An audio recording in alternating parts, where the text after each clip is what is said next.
Happy March, everyone. This month is Women's History Month, my third installment of this series, much like my Black History Month series. I spotlight some characters that you may have heard of and maybe not, but I hope when you finish that you have a little knowledge about these ladies that I will be spotlighting. They're worth hearing about. I hope you enjoy. Let's go. Welcome to this week's installment. We spotlight Stagecoach Mary. If you saw the movie Harder They Fall, you have a different picture of her in your mind. Well, here is the real story behind the woman. Hollywood can surely take dramatic license, can't they? Because the true story is just as interesting to me. Standing 6 feet tall and powerful, many bandits learned to stay clear of Stagecoach Mary in the American Old West. Stagecoach Mary Fields carried a gun, smoked, drank, and had a wicked temper.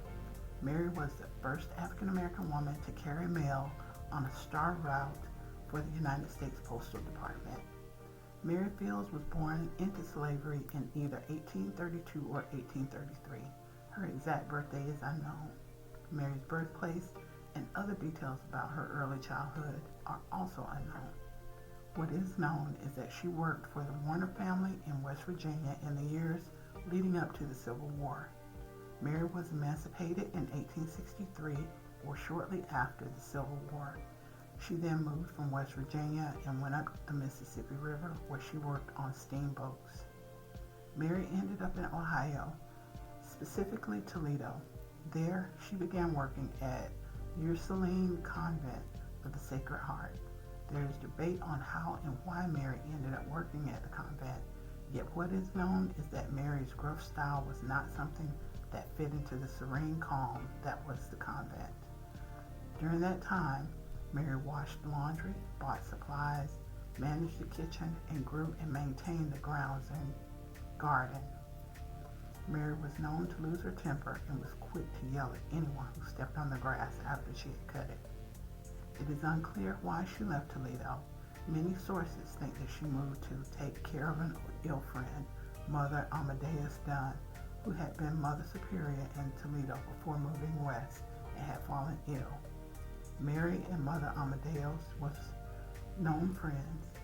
Some records date their friendship all the way back to the Warren family in West Virginia, though this claim is not substantiated. Once she arrived west, Mary got to work.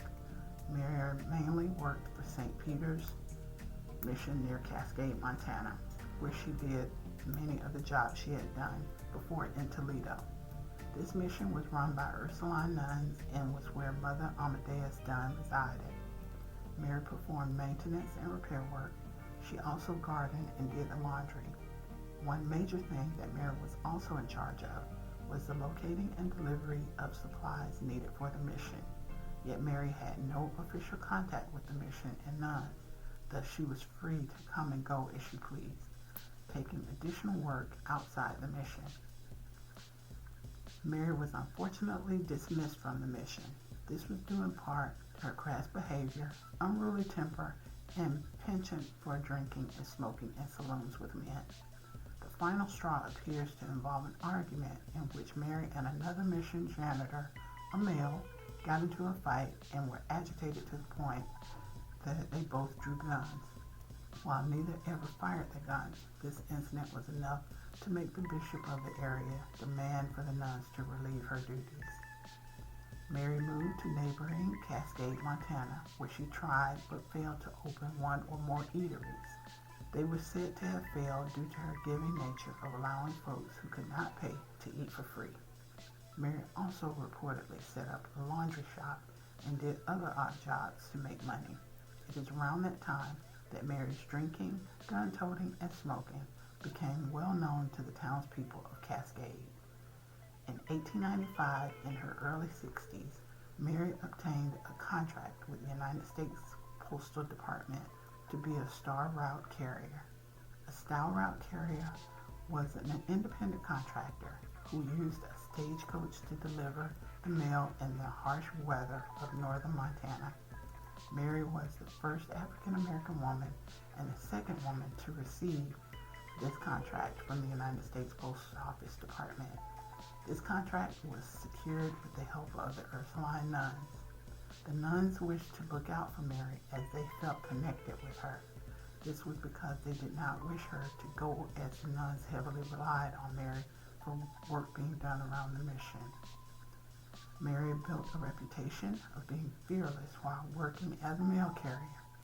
Her job was not only to deliver the mail, but to also protect the mail from bandits, thieves, wolves, and the weather as well.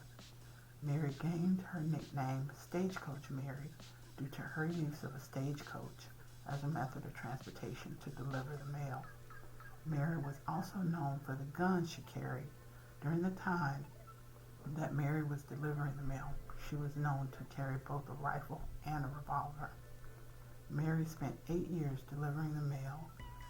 During this time, she became beloved by the locals of Cascade, Montana, for her fearlessness and generosity, as well as for her kindness to children.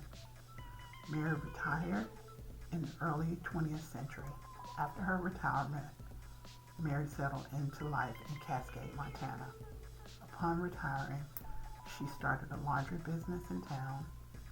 She also opened an eatery as well as babysat the local children. She remained famous, even becoming the mascot for the town's baseball team. Mary was beloved by the people of Cascade so much so that she drank in saloons for free and ate for free at local restaurants and hotels. Mary Fields died on December 5th, 1914. After her death, the townspeople raised money to have her buried in a cemetery on a road she drove frequently that linked Cascade to the mission. Mary's funeral was said to be one of the largest in town. That was pretty interesting, huh? Well, we ladies rock. That's all I can say. Despite the drama and craziness that we sometimes experience in our lives, we are strong, we are resilient, and if we set our minds to something, nothing can stop us. Thanks for taking time out of your day to watch this video, and I look forward to seeing you around my little spot on the web again soon. Have a good morning, afternoon, or evening, whatever time you're watching this. Be safe out there, and bye for now.